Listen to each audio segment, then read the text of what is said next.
Hello friends, हम लोग कक्षा 11वीं एनसीईआरटी जीव विज्ञान का 17वां चैप्टर आज शुरू कर रहे हैं, श्वसन और गैसों का विनिमय। इस चैप्टर में हम श्वसन तंत्र पढ़ेंगे जो विभिन्न जीवों में विभिन्न प्रकार का है। जैसे हम लोगों का जो श्वसन तंत्र है हवा में सांस लेने के लिए बना है और उसका मुख्य श्वसन तंत्र में हमारा लंग्स आते हैं, ठीक है, जिसको हम पल्मोनरी प्रकार का श्वसन तंत्र कहते हैं। जैसे कि आप फिश वगैरह में देखते हैं, जो जलीय जीव हैं उनमें गिल्स पाए जाते हैं, क्लोम पाए जाते हैं, जिससे वो जल में श्वसन करते हैं, उसे हम ब्रेंकियल प्रकार का श्वसन तंत्र कहते हैं। कुछ जीव जैसे केंचुआ है, मेढक है, ये अपनी त्वचा के माध्यम से भी सांस लेते हैं, ऐसे को हम त्वची श्वसन कहते हैं, ठीक है। तो इन्हीं विभिन्न श्वसन तंत्रों का हम यहाँ पर थोड़ा अध्ययन कर रहे हैं एनसीईआरटी के माध्यम से, ठीक है। जैसा कि आप पहले पढ़ चुके हैं, सजीव पोषक तत्वों जैसे ग्लूकोज को तोड़ने के लिए ऑक्सीजन का परोक्ष रूप से उपयोग करते हैं, जिससे विभिन्न क्रियाओं को संपादित करने के लिए आवश्यक ऊर्जा प्राप्त होती है।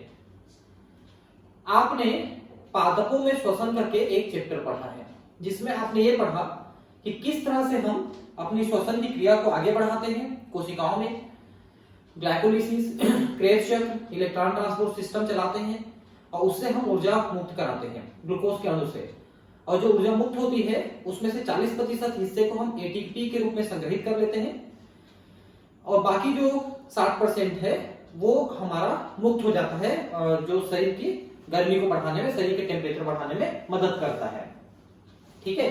उपरोक्त अपचयी क्रियाओं में कार्बन डाइऑक्साइड भी मुक्त होती है जो हानिकारक है। अब श्वसन में कोशिकाओं में कार्बन डाइऑक्साइड बनती है, उसे हम कोशिकाओं से हटा के लंग्स के माध्यम से बाहर निकालते हैं। जो भी हमारे पास श्वसन तंत्र है किसी भी जीव में, उसके माध्यम से बाहर निकालते हैं। इसलिए आवश्यक है कि कोशिकाओं को लगातार ऑक्सीजन उपलब्ध कराई जाए और CO2 को बाहर मुक्त किया जाए। वायुमंडलीय ऑक्सीजन और कोशिकाओं में उत्पन्न CO2 के आदान प्रदान की इस प्रक्रिया को श्वसन या श्वसन कहते हैं। देखिए, श्वसन और श्वसन दोनों में अंतर है। देखिए, श्वसन का मतलब ब्रीदिंग। वास्तव में जिस तंत्र की हम बात कर रहे हैं वो ब्रीदिंग सिस्टम है, सांस लेना और देना, इसकी प्रक्रिया है।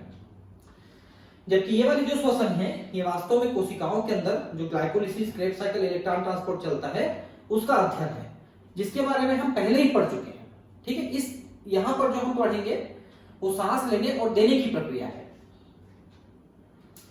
अपने हाथों को अपने सीने पर रखिए। आप सीने को ऊपर नीचे होते हुए अनुभव करेंगे। आप जानते हैं कि यह श्वसन के कारण है। हम श्वास कैसे लेते हैं, इस अध्याय के निम्नलिखित खंडों में श्वसन अंगों और श्वसन की क्रियाविधि का वर्णन किया गया है। तो पहला है श्वसन के अंग। देखिए, हमारा जो श्वसन तंत्र है इसमें विभिन्न भाग है, मैं पहले आपको ऐसे ही बता देता हूं। सबसे बाहर हमारा नाक है, जिसमें 2 छिद्र हैं, जिसको हम बाह्य नासिका छिद्र कहते हैं, और ये नाक के अंदर एक गुहा में खुलती है, जिसको अपन नासिका गुहा कहते हैं। नासिका गुहा के अंदर एक झिल्ली का पूरा आस्तर है अंदर की तरफ। उस झिल्ली को हम कहते हैं स्निडेरियन मेम्ब्रेन या स्निडेरियन झिल्ली या घ्राण झिल्ली, घ्राण एपिथेलियम या घ्राण उपकला। इसके 2 कार्य हैं। एक तो आपको गंध का आभास कराती है और दूसरा ये म्यूकस स्रावित करती है, और जो म्यूकस है वो हवा से डस्ट पार्टिकल को ट्रैप करती है, जिससे नाक के अंदर मैल का निर्माण होता है, ठीक है। और दूसरा हमको गंध का आभास कराती है। तीसरा ये जो वायु है जो अंदर जा रही है उसको नम बनाती है और उसको शरीर के तापक्रम के अनुसार उसके तापक्रम को बढ़ाती है, घटाती है। तो बहुत सारा कार्य है उस झिल्ली का, जिसको हम घ्राण उपकला कह रहे हैं, स्निडेरियन मेम्ब्रेन भी कह रहे हैं उसका, ठीक है। और नाक में 3 छोटी छोटी बोन्स होती हैं, अस्थियां होती हैं, जिनको हम टर्बाइनल्स या नासिका अस्थि कहते हैं। और जो नासिका अस्थियां हैं वो रास्ते को थोड़ी सी लंबी कर देती हैं, जिससे हवा ज्यादा लंबे रास्ते से गुजरते समय ये सारी क्रियाएं उसमें जो अभी हमने बताया वो सारी क्रियाएं वहां पर आसानी से होती है नाक के अंदर, ठीक है। इसके बाद नाक जो है वहां अंदर जाके फायरिक्स में यानी कि ग्रसनी में खुलती है और ग्रसनी से नीचे फिर ट्रेकिया खुलती है। ट्रेकिया का जो रास्ता है वो एपिग्लॉटिस के द्वारा सुरक्षित रहती है। भोजन कण एपिग्लॉटिस के द्वारा नहीं जा पाती है, रोकी जाती है, सिर्फ हवा जाती है। ट्रेकिया जो है नीचे जा करके ब्रोंकस ब्रोंकाई में टूट जाती है, ब्रांच हो जाती है, शाखाएं बन जाती हैं, फिर अंत में लंग्स आते हैं, मतलब हमारे फेफड़े आते हैं। तो इस तरह से ये पूरा रेस्पिरेटरी सिस्टम बना है, जिसको हम स्टेप वाइज धीरे धीरे यहाँ पर समझेंगे। प्राणियों के विभिन्न वर्गों के बीच श्वसन की क्रियाविधि उनके निवास और संगठन के अनुसार बदलती रहती है। अगर आप हवा में रहते हैं, मतलब धरती पे रहते हैं, हवा से सांस लेते हैं, तो उसका श्वसन तंत्र, और जो जल में रहते हैं तो जल में उसका श्वसन तंत्र, दोनों अलग अलग प्रकार से कार्य करेंगे। निम्न अकशेरुकी जैसे स्पंज है, सिलेंट्रेटा है, चपटी कृमि है आदि ऑक्सीजन और CO2 का आदान प्रदान अपने सारे शरीर की सतह से सरल मिश्रण द्वारा करते हैं। ठीक है, तो स्पंज के अलावा एक और लिखना था यहाँ पर, वो है प्रोटोजोअन्स, जैसे अमीबा, पैरामीशियम, ये लोग भी। उसके बाद स्पंज जो कि पोलीफेरा के हैं, सिलेंट्रेटा जिसमें हाइड्रा, ओवेलिया ये सब आते हैं, चपटे कृमि जिसमें आपका लिवर फ्लूक है, फीता कृमि है, ये सब आते हैं। ये जल में निवास करते हैं, तो इनके शरीर की ज्यादातर कोशिकाएं जल के संपर्क में रहती हैं और जल से ही वो ऑक्सीजन को ले लेती है और CO2 को छोड़ देती है। इसी तरह से उत्सर्जन का भी कार्य करते हैं कि जल में ही वो अमोनिया को छोड़ देती है, तो जल से ही वो सारे कोशिकाएं जो है अपने आदान प्रदान करते रहते हैं।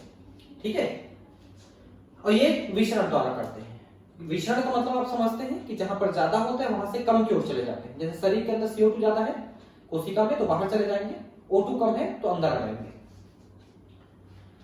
केंचुए अपनी आर्द्र क्यूटिकल को श्वसन के लिए उपयोग करते हैं। देखिए, केंचुए में जो त्वचा होती है वो गीली होती है। त्वचा की सबसे बाहरी स्तर क्यूटिकल कहलाती है, जो उनकी सुरक्षात्मक स्तर होती है। तो पूरी त्वचा इनमें गीली रहती है क्योंकि उनमें म्यूकस और सीरस ग्रंथियों का स्राव रहता है। उसी गीलेपन के कारण से वो हवा से ऑक्सीजन उसमें घोल के अंदर ले लेते हैं और CO2 घोल के बाहर छोड़ देते हैं। इसी तरह की प्रक्रिया मेढक में भी होती है। मेढक की त्वचा भी गीली होती है, वहां पर भी ऑक्सीजन अंदर और CO2 बाहर त्वचा के माध्यम से होती है। यह अलग बात है कि केंचुए की पूरी श्वसन यानी 100% श्वसन त्वचा के माध्यम से होती है, जबकि मेढक में इसकी श्वसन का सिर्फ 30% हिस्सा वो त्वचा के माध्यम से होती है, बाकी लंग्स के माध्यम से और बक्कल केविटी के माध्यम से होती है। कीटों के शरीर में नलिकाओं का एक जाल श्वसन नलिकाएं होती हैं, जिनसे वातावरण की वायु का उनके शरीर के विभिन्न स्थान पर पहुंचती है, ताकि कोशिकाएं सीधे गैसों का आदान प्रदान कर सकें। देखिए, इसको समझ लीजिए। जैसे कि मान लो ये कोई कीट है, इंसेक्ट है, इनके शरीर में ऑक्सीजन और CO2 का परिवहन रक्त के द्वारा नहीं किया जाता। जैसे हमारे शरीर में ऑक्सीजन लंग में से यानी फेफड़े से लेकर के कोशिकाओं तक भी रक्त लेके जाती है और CO2 को वहां से लेके फेफड़े तक रक्त लेके आती है। कीटों में ऐसा नहीं होता। कीटों में रक्त के द्वारा गैसों का आदान प्रदान नहीं होता, उनका परिवहन नहीं होता। तो कैसे होता है, देखिए, इनके शरीर के आजू बाजू में छोटे छोटे छिद्र होते हैं।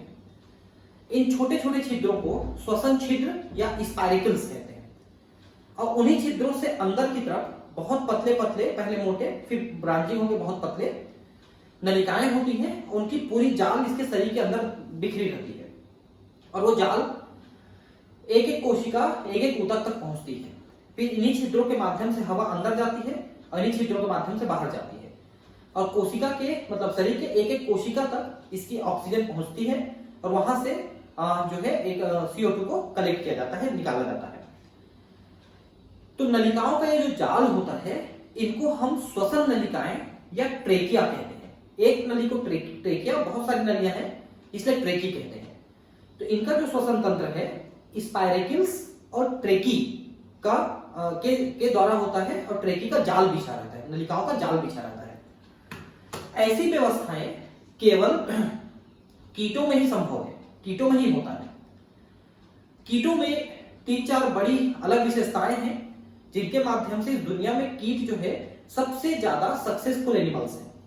आज पूरी दुनिया में जितने भी हमने जंतुओं की प्रजातियां खोजी हैं, उनमें 70% प्रजातियां केवल कीटों की है, इंसेक्ट्स की है, और बाकी 30% में हम और बाकी जीव जंतु आते हैं। तो कीटों के इतने ज्यादा सफल होने के पीछे सबसे बड़ा कारण एक तो एक ट्रेकिस्पाइरिकिल है, दूसरा उनके शरीर के ऊपर क्यूटिकल का एक आवरण होता है जो उनको बहुत विपरीत परिस्थितियों में भी, वातावरण परिस्थितियों में भी जीवित रखने में मदद करता है। इसीलिए आप देखे होंगे कि आपके शहर में कितना भी ज्यादा गर्मी पड़ा, कितना भी ज्यादा ठंड पड़ा, लेकिन मच्छरों का नाश नहीं हुआ, मच्छर बचे ही रहे और वो आपको तब भी तंग करते रहे थे और आज भी तंग करते रहे हैं। ठीक है।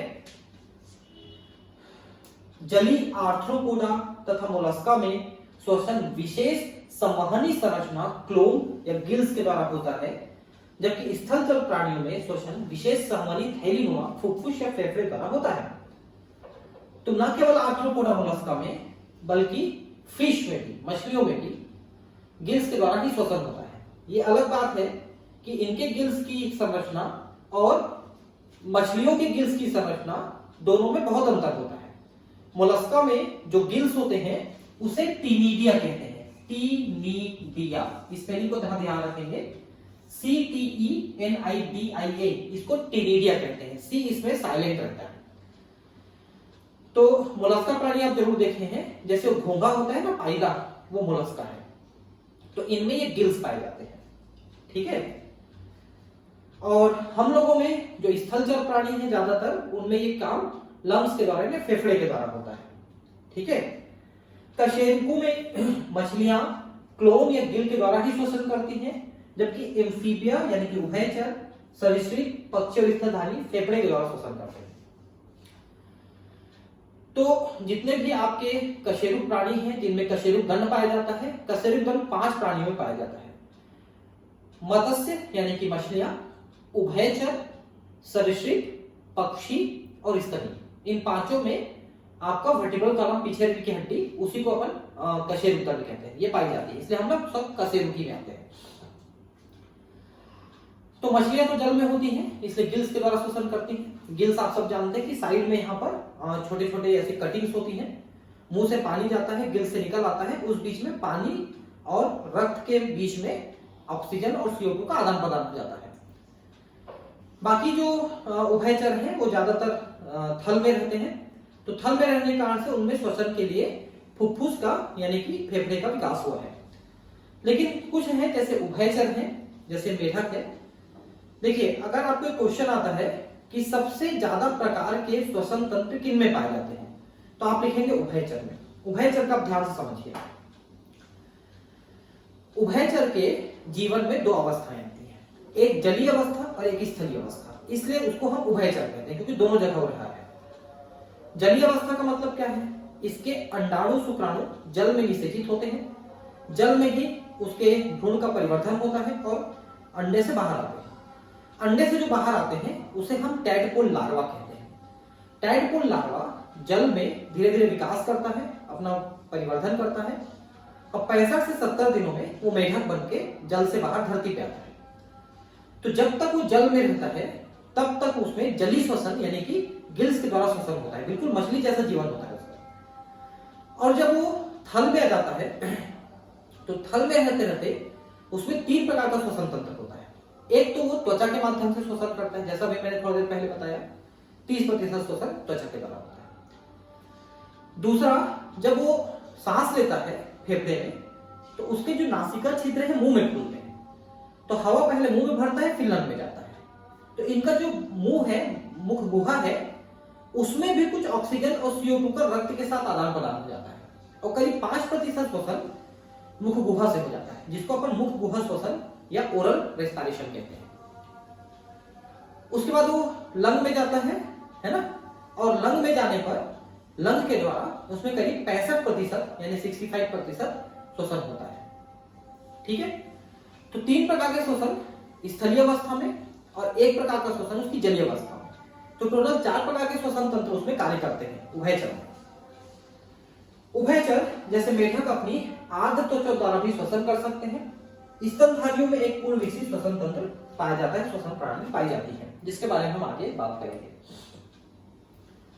मानव का श्वसन तंत्र देखिए, सबसे पहले आप समझिए कि हमारी एक नासा छिद्र है जो नाक से होते हुए गले में फेरिक्स में खुलते हैं, और फेरिक्स के नीचे, जैसे मान लो एक फेरिक्स है, इसके नीचे 2 ट्यूब जाते हैं, है ना, सामने की ओर ट्रेकिया है जो लंग्स में जाते हैं, ठीक है, और पीछे की ओर इसोफेगस है जो स्टमक में जाते हैं, जिसके बारे में आप पढ़ चुके हैं। तो ये ट्रेकिया में खुलने वाला जो छिद्र है जिसको अपन ग्लॉटिस कहते हैं, इसके ऊपर एक ढक्कन जैसा लगा हुआ है जिसको हम एपिग्लॉटिस कहते हैं, और ये इलास्टिक उपास्थि का बना हुआ है, ठीक है। इलास्टिक का मतलब लचीली उपास्थि का बना हुआ है, कार्टिलेज का।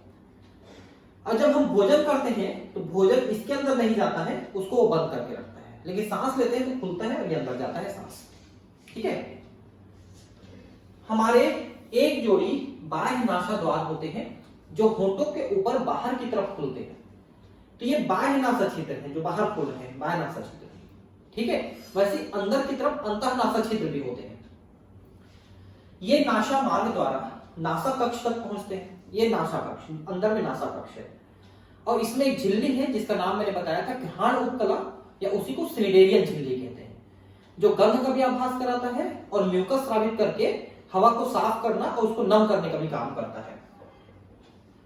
नासा कक्ष ग्रसनी में खुलते हैं, नीचे ग्रसनी यानी फेरिक्स में, जिससे भोजन भी अंदर जाता है और सांस भी अंदर जाता है। ग्रसनी आहार सीधे आहार नली के द्वारा यानी कि ग्रास नली के द्वारा जाता है स्टमक में, और हवा ट्रेकिया के माध्यम से, श्वास नाल के माध्यम से लंग्स में जाता है। ग्रसनी आहार और वायु दोनों के लिए उभयनिष्ठ मार्ग है, दोनों के लिए एक ही मार्ग है यहाँ पर, फिर वहां से अलग होता है। ग्रसनी कंठ द्वारा श्वास नली में खुलती है। कंठ का मतलब है हमारा स्वर यंत्र, जिससे हमारी आवाज निकलती है। तो ये जो श्वास नाल है जिससे श्वास अंदर जा रहा है, उसके पहले सिरे पर ऐसे, ये पहला सिरा है, समझ लो ये नीला वाला पार्ट, ये श्वास नाल है। तो ये पहला वाला जो पार्ट है इसमें ये लगा हुआ है कंठ या स्वर यंत्र, जिसको हम लैरिक्स कहते हैं। इसमें कई प्रकार के कार्टिलेज होते हैं जिसको उपास्थि कहते हैं, thyroid cartilage, cricoid cartilage, arytenoid cartilage, santorini cartilage यानी उपास्थि, उसी में रहते हैं स्वर यंत्र में। और ये जो थायराइड कार्टिलेज है लड़कों में ऐसे थोड़ा सा बड़ा हो जाता है, कुछ लड़कों में ऐसे, जिसको हम एडम सेपल कहते हैं। वो सिर्फ लड़कों में बढ़ता है क्योंकि टेस्टोस्टेरोन हार्मोन उसको बढ़ाने में मदद करता है, वो भी दुबले पतले लंबे लड़कों में ज्यादा बढ़ता है। और उसी में जो है तार जैसे लगे होते हैं जिसको वोकल कार्ड्स कहते हैं, स्वर तंतु कहते हैं। दो जोड़े स्वर तंतु होते हैं, एक सत्य वाला और एक असत्य वाला। तो सत्य वाले से आवाज निकलती है हमारी, ठीक है। तो स्वर यंत्र हमारे शुरू में है, पक्षियों का स्वर यंत्र अंतिम सिरे पर है, जिसको अपन सैरिक्स कहते हैं, सैरिक्स, उससे वो पक्षियां आवाज निकालती है, ठीक है। कंठ एक उपास्थि में पेटिका है, एक पेटी जैसा है जो ध्वनि उत्पादन में सहायता करती है। तो अभी मैंने बताया कि कंठ में यानी कि ध्वनि पेटिका में 4 प्रकार के उपास्थि पाए जाते हैं, थायराइड कार्टिलेज, थायराइड, क्रिकॉइड, एरिटेनॉइड और सेंटोरिनी। आपको बता दें कि थायराइड नाम का ग्रंथि भी है ना, कंफ्यूज नहीं होंगे, यहाँ पर ग्रंथि अलग है और उपास्थि अलग है, इसलिए इसे ध्वनि पेटिका भी कहा जाता है। भोजन निगलते समय घाटी एक पतली लोचदार उपास्थि पल्ले या फ्लैप कंठाक्षत एपिग्लॉटिस से ढक जाती है, जिससे आहार ग्रसनी से कंठ में प्रवेश ना कर सके। तो कंठ में हवा जाने वाला जो रास्ता है उसमें अगर आहार या कुछ चला गया तो आप अटक जाओगे, सांस बंद हो जाएगी। उससे बचाने के लिए इस रास्ते के ऊपर ऐसा एक आच्छद होता है एपिग्लॉटिस, जिसके माध्यम से बंद हो जाता है, ट्रेकिया बंद हो जाता है खाना निकलते समय, और खाना ट्रेकिया में नहीं जाता, ठीक है। श्वास नली एक सीधी नलिका है जो वक्ष गुहा के मध्य तक 5वीं वक्षी कशेरुकी तक जाकर दाईं और बाईं 2 प्राथमिक श्वसनियों में विभाजित हो जाती है। अब यहां पर क्या लिखा है जब ध्यान से समझिए, ऐसा श्वास नली अंदर गया और छाती में ये 2 बराबर भाग में बढ़ गया, दोनों लंग्स में जाने के लिए। तो कहां पर 2 बराबर भाग में बटा, इसको समझने के लिए पीछे का कशेरुक दंड आपको समझना पड़ेगा।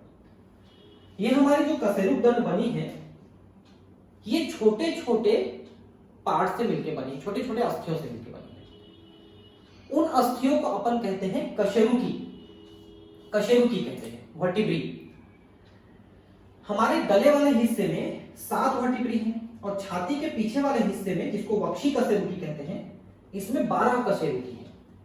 तो 1 2 3 4 5वां कशेरुकी जहां पर है, उसी के सामने यहां पर ये 2 बराबर भाग में बटा। कौन? ये जो हमारी ट्रेकिया है, 2 बराबर भाग में बटी, जिसको अपन प्राथमिक श्वसनी कहते हैं। अब इसके आगे का मैं आपको थोड़ा एक चित्र में दिखा देता हूं तो आपको समझ में आएगा। देखिए, ये हमारे गले से नीचे उतरते हुए आ रहा था ट्रेकिया, और जैसा मैंने कहा यहां पर ये 2 बराबर भाग में बढ़ गया और दोनों लंग्स में एक एक चला गया। इधर एक लंग है, इधर एक लंग है, ऐसे चला गया। और आगे जाके देखिए ये किस तरह से विभाजित हुआ है। पहले ये 2 बराबर भाग में बटा, दोनों लंग में गया, फिर ये विभाजित हुआ, फिर विभाजित हुए, फिर विभाजित हुए, इतना ज्यादा विभाजन हो गया। देखिए कैसे जाल बना है। इन सभी नलियों को जोड़ोगे ना और लंबाई में, तो 36 किलोमीटर लंबी नली बनती है लंग्स में। ये एक लंग है, इस एक लंग के अंदर ऐसी संरचना है, ये दूसरी लंग है, इसके अंदर ऐसी संरचना है। लेकिन ध्यान रखेंगे कि हमारी जो राइट वाली लंग है, राइट वाली फेफड़े है, दायां वाला, इसमें 3 भाग में बटा हुआ है, ये 1 2 और 3 भाग में, जबकि बायां वाला 2 भाग में बटा हुआ है लंग। तो कैसे ये जो विभाजन हुआ है नलियों का, इस विभाजन को आप समझिए। सबसे पहले 2 भाग में बटा, इन दोनों भागों को अपन प्राइमरी ब्रोंकस यानी श्वसनिका कहते हैं, लेफ्ट और राइट वाले 2 भाग में बटा। फिर ये भागों में बटा, तो इसे हम सेकेंडरी कहेंगे, द्वितीयक। पहले प्राथमिक, फिर द्वितीयक नलिका श्वसनिका। फिर ये आगे बढ़ते गए तो टर्शियरी यानी तृतीयक श्वसनिका। इसी तरह से और बढ़ते गए और बढ़ते गए और बढ़ते गए। हर बार ये पहले तो 2 में बटा, फिर इसके बाद वाले ज्यादा ब्रांचेस में बढ़ते चले जाते हैं। और कैसे बना ये मैंने अभी थोड़ा देर पहले बताया। फिर अंतिम समय में एक आता है टर्मिनल ब्रोंक्यूल। टर्मिनल ब्रोंक्यूल यानी कि सिरस्थ ब्रोंक्यूल श्वसनिका, ये आती है। यहां तक हवा का सिर्फ आना जाना चलता है। यहां पर रक्त के साथ ऑक्सीजन और CO2 का आदान प्रदान नहीं होता, ठीक है। लेकिन इसके बाद देखिए एक और ब्रांच बनता है, रेस्पिरेटरी ब्रोंक्यूल कहते हैं, यानी श्वसनिका ब्रोंक्यूल। उसके बाद ऐसे गुब्बारे जैसे बने हुए हैं, जिनको अपन एल्वियोलर सैक कहते हैं, और इसमें छोटे छोटे ऐसे अंगूर के दाने जैसे दिख रहे हैं, इनको अपन एल्वियोलाई या कूपिका कहते हैं।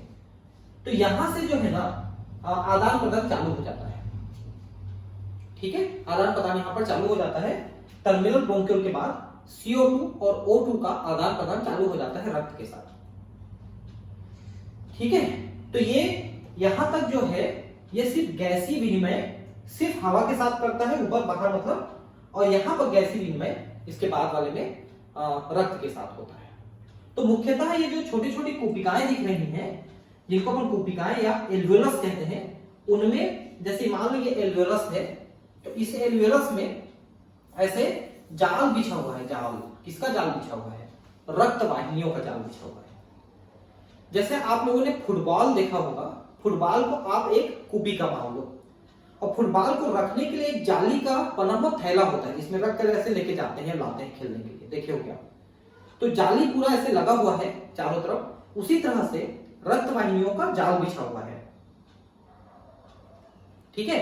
रक्त वाहिनियों का जाल बिछा हुआ है और वहां से कूपिका के साथ उसका आदान प्रदान होता है, ठीक है। तो ये ब्रांचिंग इस तरह से होते जा रही है। तो श्वास नली वक्ष गुहा के मध्य 5वीं वक्षी कशेरुकी तक जाकर दाईं और बाईं 2 प्राथमिक श्वसनियों में विभाजित हुआ। ये मैंने दिखा कि पहले प्राथमिक, फिर द्वितीय, तृतीय ऐसे, और फिर अंतिम में सिरस्थ श्वसनिका में बदल जाती है, वो मतलब बढ़ जाती है। प्रत्येक श्वसनी कई बार विभाजित होते हुए द्वितीयक एवं तृतीयक स्तर की श्वसनिका और बहुत पतली अंतस्थ श्वसनिकाओं में समाप्त हो जाती है। तो ये जो टर्मिनल ब्रोंक्यूल हम कह रहे थे, इसको कहा इन्होंने, जो अंतिम यहां पर ब्रांच है, इसको इन्होंने कहा अंतस्थ श्वसनिका, इसको कहा, ठीक है। और यहां तक जो है श्वास नली, प्राथमिक, द्वितीयक, तृतीयक श्वसनी, प्राथमिक श्वसनिकाएं अपूर्ण उपास्थि वलयों से आलंबित होती है। होता यह है देखिए कि खाली अगर इसमें से हवा कम हो जाती है तो इसके पिचकने का डर रहता है, पिचकने का। इसलिए इनमें इस तरह से रिंग्स का एक रिंग, मतलब रिंग ऐसे लगे होते हैं इनमें नलिकाओं में। लेकिन चूंकि इनके पीछे ऐसे इसोफेगस भी गया हुआ है तो पीछे वाला भाग इनका अपूर्ण रहता है रिंग्स का। ये उपास्थियों का बना होता है, हाइलाइन नाम के उपास्थि का बना हुआ है, ठीक है, ये उपास्थियां, और ये पिचकने से रोकते हैं।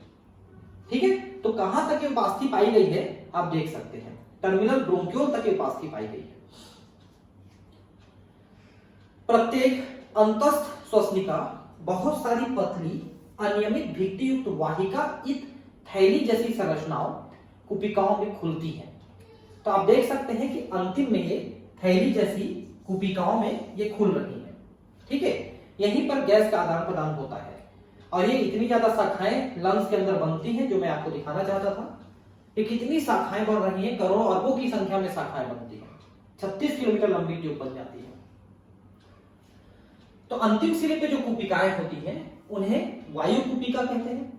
श्वसनी श्वसनिकाओं और कुपिकाओं का शाखित जाल फेफड़े की रचना करते हैं। आगे की संरचना हम देखेंगे जो एनसीईआरटी में दिया है, फेफड़े की संरचना। ठीक है, ये फेफड़े की संरचना है।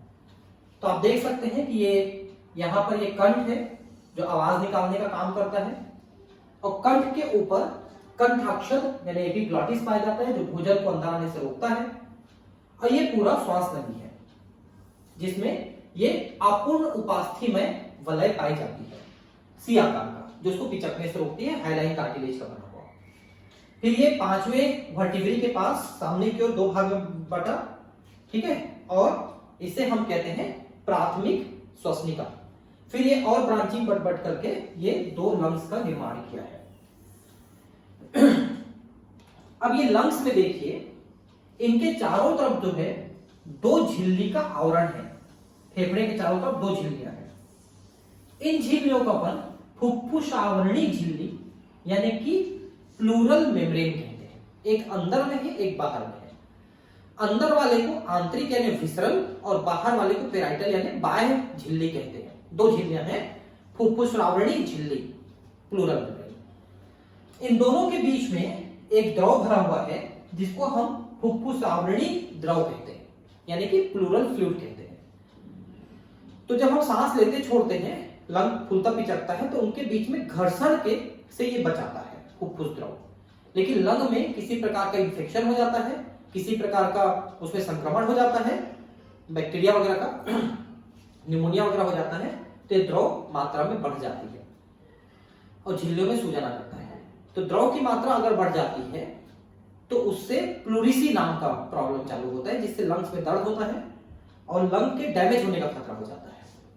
ठीक है, नीचे अगर आप देखेंगे तो एक डायफ्राम है जिसको अपन पेशीपट कहते हैं, जो ऊपर वक्ष गुहा और नीचे उदर गुहा को दो बराबर भाग में बांटती है। और ये डायफ्राम जो है अनैच्छिक पेशियों का बना होता है, और जब ब्रेन से, मतलब ये हमारी इच्छा के अनुसार नहीं चल रहा है, तो ब्रेन के श्वसन केंद्र से इसमें मैसेज आता है, इसमें उद्दीपन आता है, जिससे ये संकुचित होकर ऐसा चपटा हो जाता है, ऐसे दब के चपटा हो जाता है। तो सांस हम अंदर खींचते हैं, लंग्स थोड़ा सा चौड़ा हो जाता है ऐसे और बड़ा हो जाता है, जिससे हम सांस अंदर खींचते हैं। और जब वापस अपने डोम शेप में आ जाता है, गुंबद आकार में, तो वापस हम सांस को बाहर फेंकते हैं। तो डायफ्राम जो है सांस खींचने और सांस फेंकने में काफी मदद करता है। ठीक है, दूसरा चीज मैंने आपको पिछले क्लासेस में बताया है कि हमारा ये जो वक्ष गुहा है ये कैसे बना हुआ है। तो यहां पर एक पिंजर जैसी संरचना बनी हुई है, जिसको अपन वक्ष पिंजर या थोरेसिक केज कहते हैं। कैसे बनी हुई है आप ध्यान समझिए। पीछे की ओर, जैसा मैंने कहा, हमारी वर्टिब्रल कॉलम है, कशेरुतंत्र है, और सामने की ओर यहां पर एक स्टर्नम है, स्टर्नम, और साइड में ऐसे गए हुए रिब्स हैं, पसलियां। तो सामने की ओर स्टर्नम से जुड़े रहते हैं और पीछे की ओर ये कशेरुक दंड से जुड़े होते हैं पसलियां। तो दोनों तरफ से ऐसे 12-12 पसलियां जाते हैं, यानी 24 पसलियां हुई रिब्स, जो पीछे सबके सब वर्टिकल कॉलम से जुड़े हुए हैं कशेरुक दंड से। लेकिन सामने थोड़ा अंतर है, सामने स्टर्नम से जुड़ते हैं लेकिन केवल 7 जुड़ते हैं, 12 में से 7 स्टर्नम से जुड़ते हैं, और 8वां 9वां और 10वां अगला 3 वाला 7वें वाले से जुड़ता है। जैसे 7वां वाला आया है इधर 1 2 3 4 5 6 7 रिब्स स्टर्नम से जुड़ गए। अब 7वें वाले से जुड़ा रहेगा 8वां 9वां और 10वां। अब 11वां 12वां सामने किसी से नहीं जुड़ा रहता, इसे अपन मुक्त दोलनी यानी कि फ्री फ्लोटिंग कहते हैं। तो 12 रिब्स इधर 12 रिब्स इधर, 7 जुड़े हैं स्टर्नम से, 3 जुड़े हैं 7वें वाले से और 2 नहीं जुड़े हैं। तो जो जुड़े हैं स्टर्नम से उन्हें सत्य पसली कहते हैं, ट्रू रिब्स।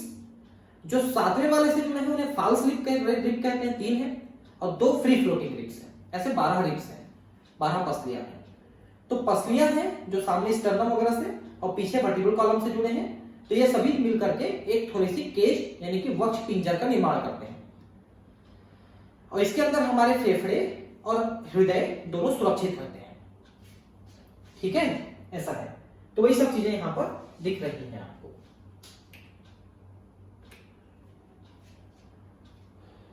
हमारे 2 फेफड़े हैं जो एक द्विस्तरीय फुफ्फुस आवरण यानी प्लूरा से ढके होते हैं, और जिनके बीच फुफ्फुस आवरणी द्रव भरा होता है।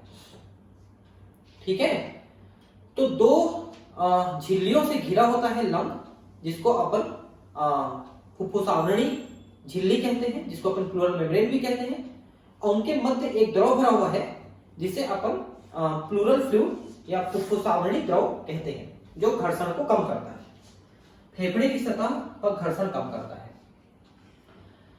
बाहरी फुफ्फुस आवरणी झिल्ली वक्षीय पर्त के निकट संपर्क में रहती है, जबकि आंतरिक फुफ्फुस आवरणी झिल्ली फेफड़े की सतह के संपर्क में होती है।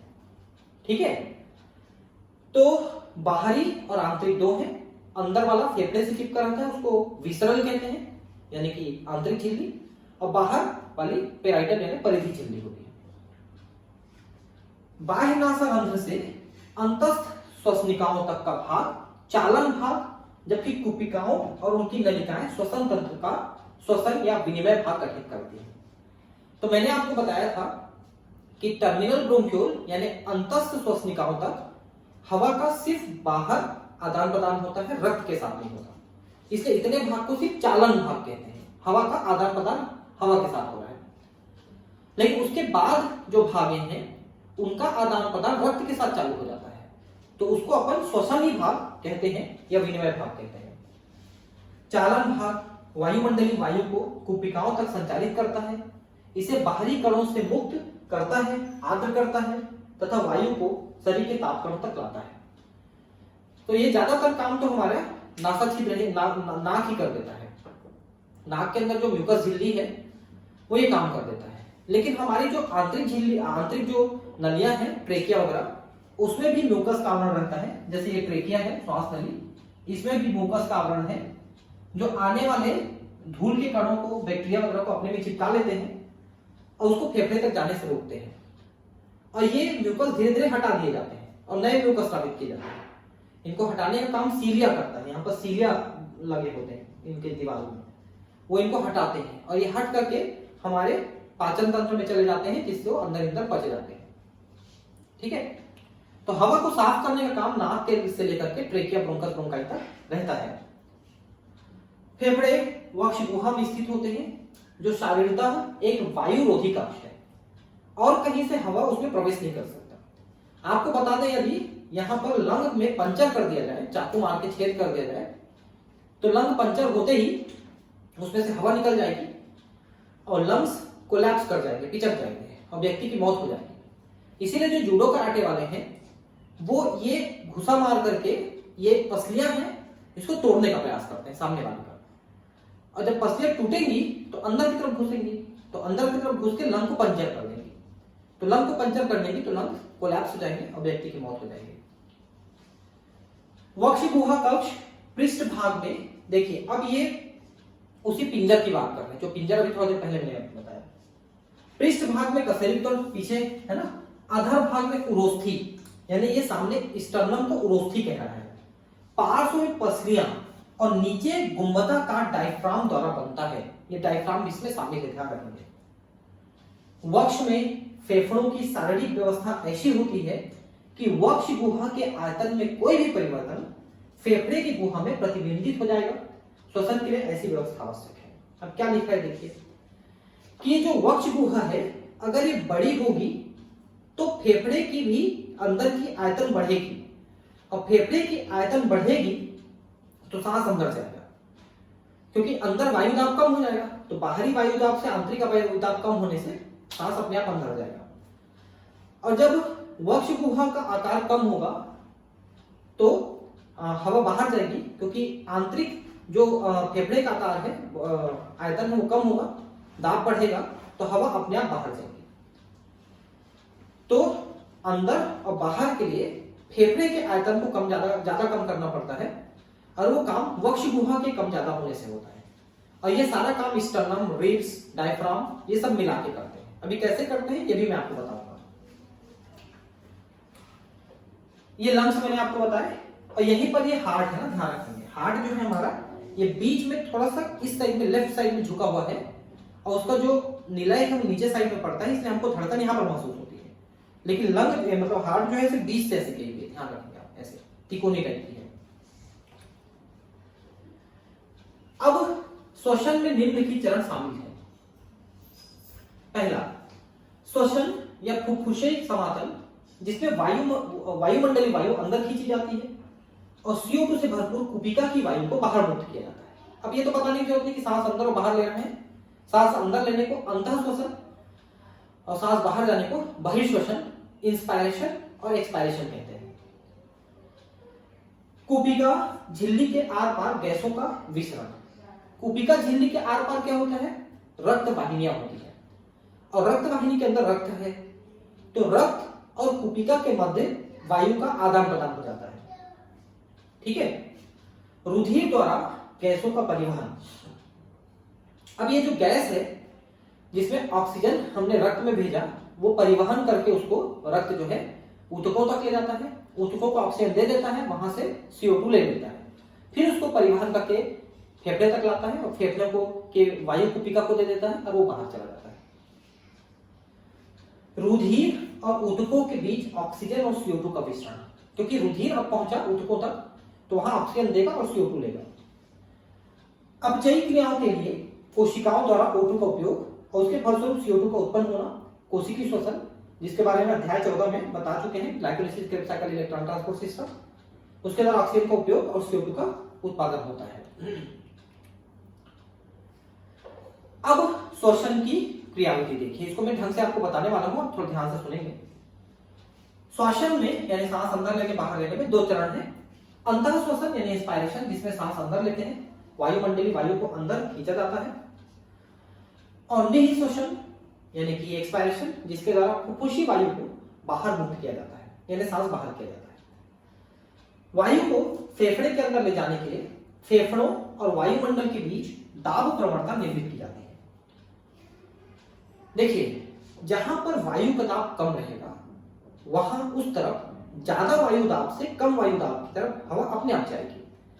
तो जब हम फेफड़े के अंदर के आयतन को बढ़ाते हैं तो अंदर वायु दाब अपने आप कम हो गया, तो बाह्य वायुमंडलीय वायु दाब अधिक होने के कारण से सांस अंदर जाएगा,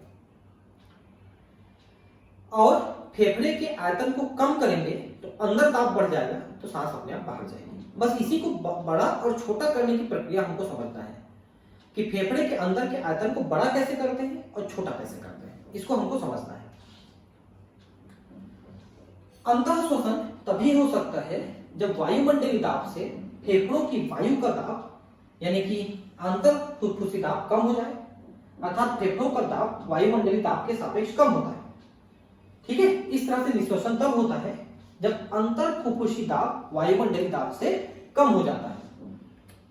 ठीक है, सॉरी, अधिक हो जाता है बाहर श्वसन करने के लिए। अब देखिए, इसको समझिए आप कैसे होता है। अभी मैंने आपको बताया कि सामने की ओर स्टर्नम है, पीछे की ओर कशेरुकदंड है, और बाजू में पसलियां हैं। अगर हम पसलियों को, और नीचे में स्टर्नम है, वो है डायफ्राम है, तो डायफ्राम जो ऐसा फ्लैट होता है, मतलब डोम शेप होता है, वो दब के नीचे की ओर फ्लैट हो जाता है। एक तो ये हुआ कि ऐसा डायफ्राम ऐसा दब के फ्लैट हो गया, तो नीचे की तरफ आयतन बढ़ा पहले तो एंटेरियर पोस्टेरियर भाग में, यानी कि अग्र पश्च भाग में आयतन बढ़ा, नीचे की ओर आयतन बढ़ा। दूसरा काम ये होगा कि ये जो स्टर्नम है और पसलियां हैं ये ऊपर की ओर उठेंगी, ऐसे ऊपर की ओर उठेंगी, तो अंदर का आयतन बढ़ेगा, नीचे की आयतन भी बढ़ा और बाहर की आयतन भी बढ़ी, तो जो फेफड़े हैं उसके अंदर का आयतन बढ़ गया। तो ये स्टर्नम जो है और पसलियां, इसको ऊपर कौन उठाता है और अंदर कौन लाएगा? इसके लिए यहां पर दो प्रकार की पेशियां पाई जाती हैं। इन पेशियों को अपन इंटरकॉस्टल पेशियां कहा जाता है, कहते हैं। ठीक है, यहां पर पेशियों का नाम नहीं लिखा है, आगे लिखा होगा, एक मिनट दिखाता हूं।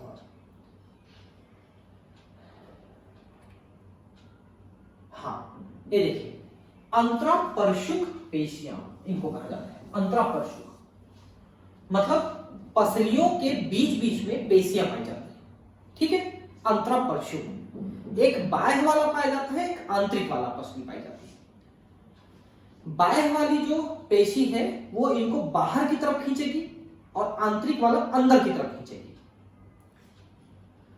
फिर से बता रहा हूं, पसलियां हैं, पसलियों के बीच बीच में पेशियां पाई जाती हैं, उन पेशियों को इंटरकॉस्टल या अंतरापरशुक पेशियां कहते हैं। और ये दो प्रकार की होती हैं, बाह्य वाली और आंतरिक वाली। बाह्य वाली जो काम करेगी तो पसलियों को और इस स्टर्नम को बाहर की तरफ खींचेगी, और आंतरिक वाली काम करेगी तो ये अंदर की तरफ खींचेगी। क्योंकि जब ये बाहर की तरफ खींचेगी पसलियों को, स्टर्नम को, तो फेफड़े के अंदर का आयतन बढ़ेगा, और जब पसलियों को, स्टर्नम को अंदर की तरफ खींचा जाएगा तो अंदर का आयतन घटेगा, बढ़ेगा घटेगा, बढ़ेगा घटेगा, बढ़ा सांस अंदर, घटा सांस बाहर, क्योंकि बढ़ने से अंदर का वायु दाब कम हो गया, सांस अंदर, घटने से अंदर दबाव बढ़ा तो सांस बाहर। तो अंतरापरशुक पेशियां जो पसलियों के बीच बीच में होती हैं, बाह्य वाली बाहर की तरफ खींच के आयतन को बढ़ाती है, आंतरिक वाला अंदर की तरफ खींच के आयतन को घटाती है, जिससे सांस अंदर और सांस बाहर जाती है।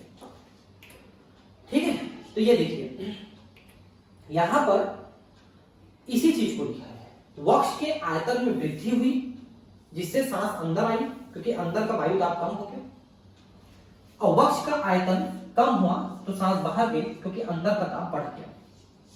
ठीक है, तो कैसा हुआ? पसलियों और उरोस्थी का फैलना, पसली मतलब रिब्स और उरोस्थी मतलब स्टर्नम, ये फैल गए यानी बाहर की तरफ आए, इसके कारण से अंदर का आयतन बढ़ा, और जब ये पसलियां और उरोस्थी अंदर की तरफ वापस गए तो अंदर का आयतन कम हुआ और सांस बाहर गया। इस बीच में डायफ्राम का क्या हुआ? डायफ्राम बाहर जाते समय ऐसे इस अवस्था में है, यानी कि गुंबद के आकार का है, और अंदर आते समय ये दब करके ऐसे चपटा हो गया। ये देखिए दब करके चपटा हो गया।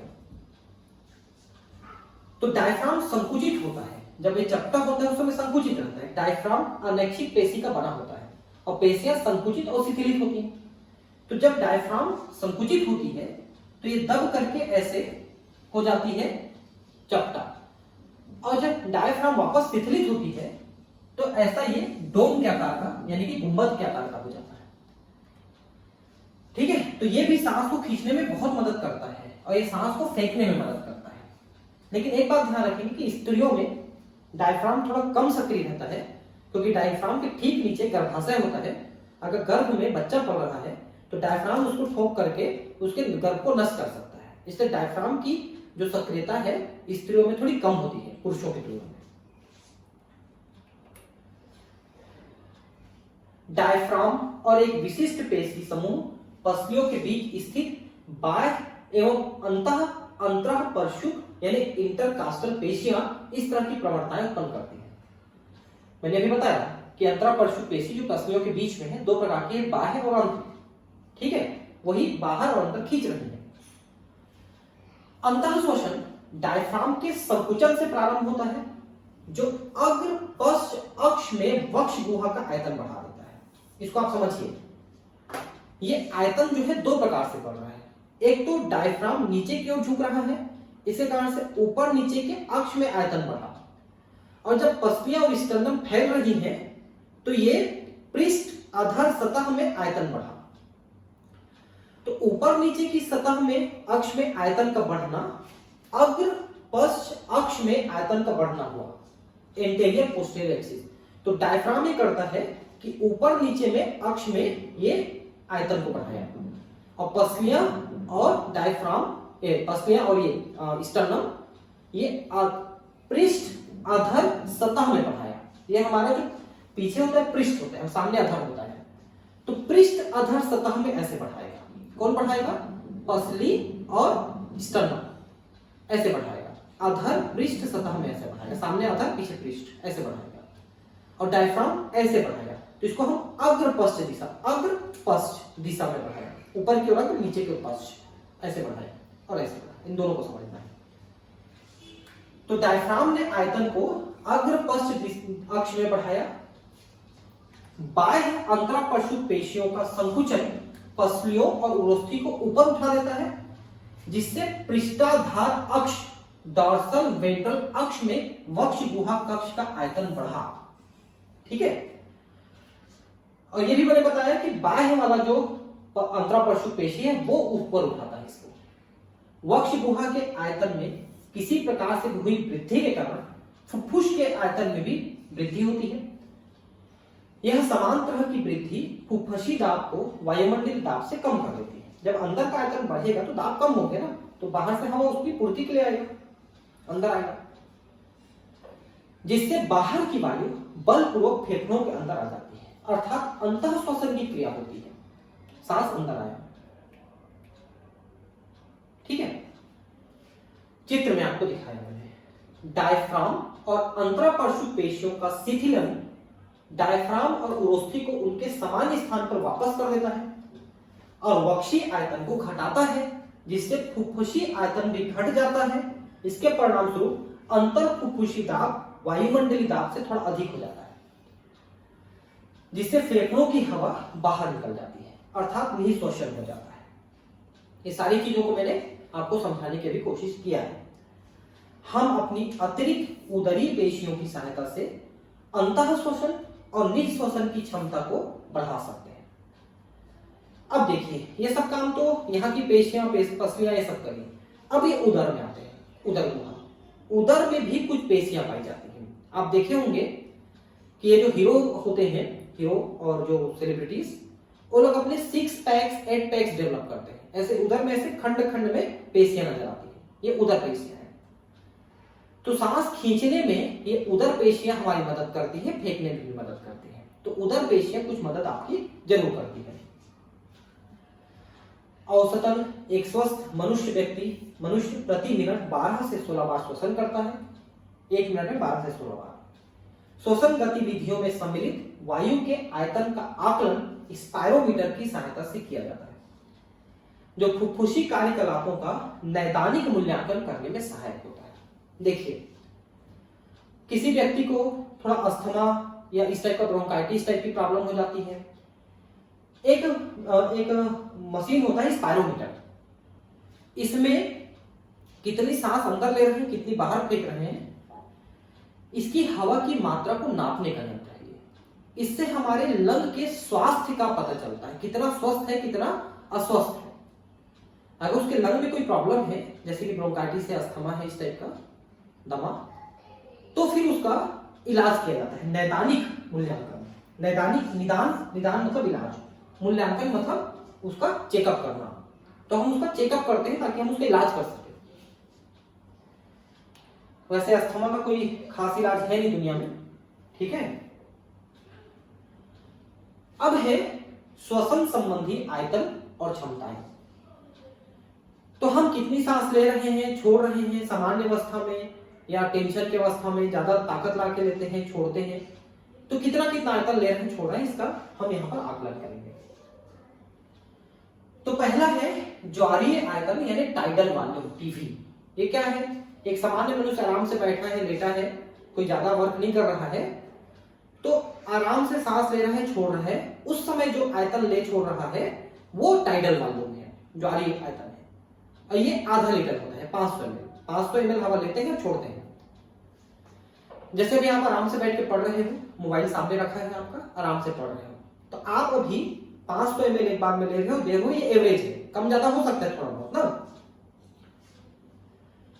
सामान्य श्वसन क्रिया के समय प्रति श्वास अंतःश्वासित या निःश्वासित वायु का आयतन यह लगभग 500 ml होता है, अर्थात स्वस्थ मनुष्य लगभग 1 मिनट में 6 लीटर से 8 लीटर वायु प्रति मिनट की दर से लेता है और छोड़ता है।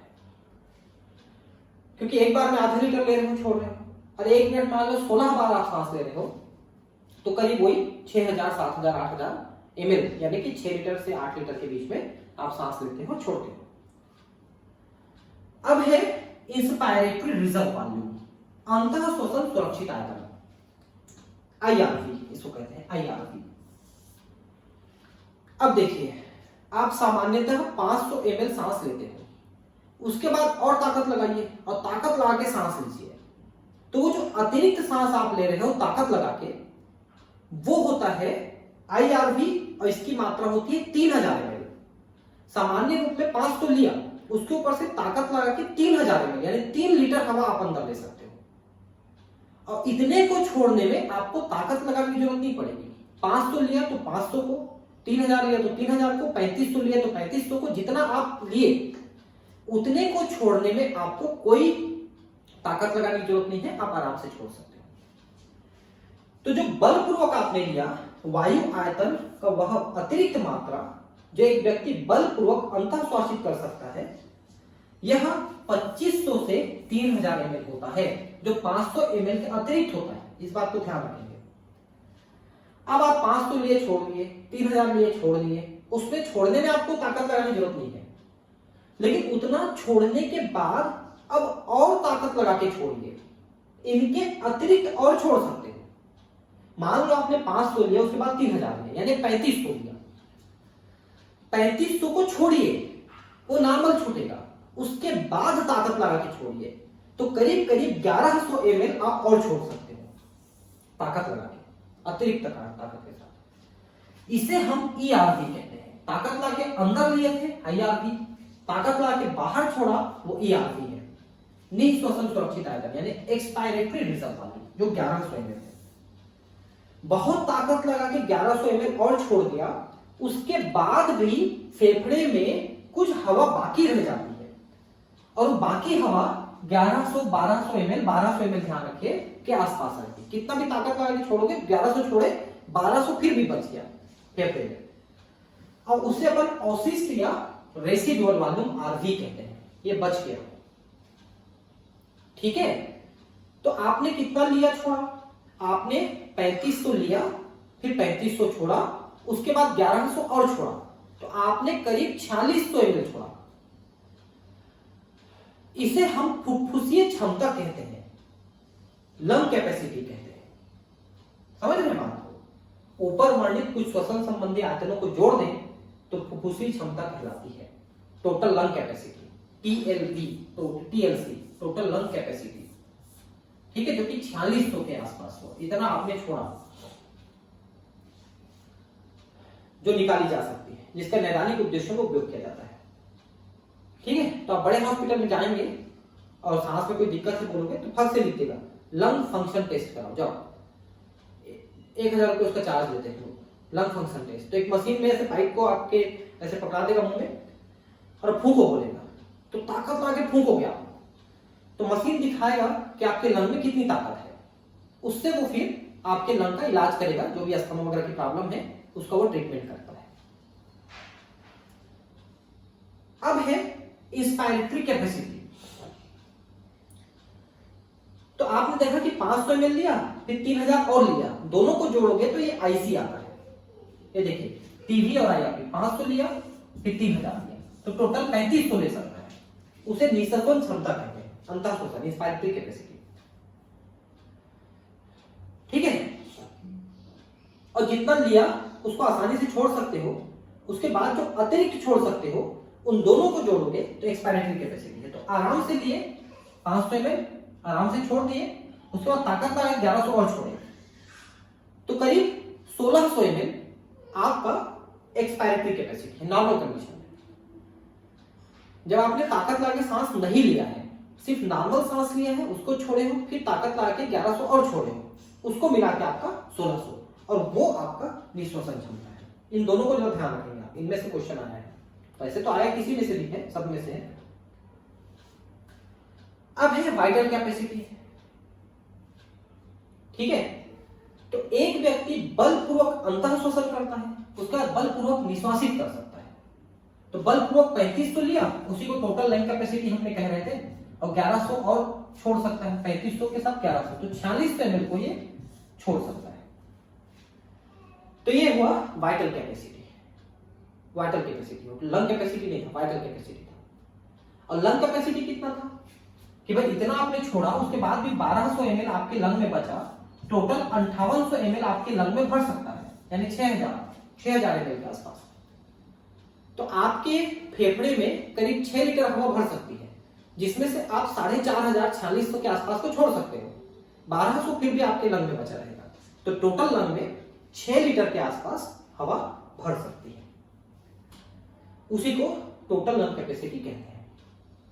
तो इनमें VC प्लस RV, VC ये है जो आप एक बार में लेकर के छोड़ सकते हो, बलपूर्वक छोड़ सकते हो, सबको मिला के VC हुआ, और उसमें RV बचे हुए को और जोड़ दीजिए तो TLC हो जाएगा। ठीक है, अब एक क्लास और बचेगा इसमें, फिर ये क्लास, ये श्वसन तंत्र भी खत्म हो जाएगा। मिलते हैं फिर अगली क्लास में। Thank you, bye.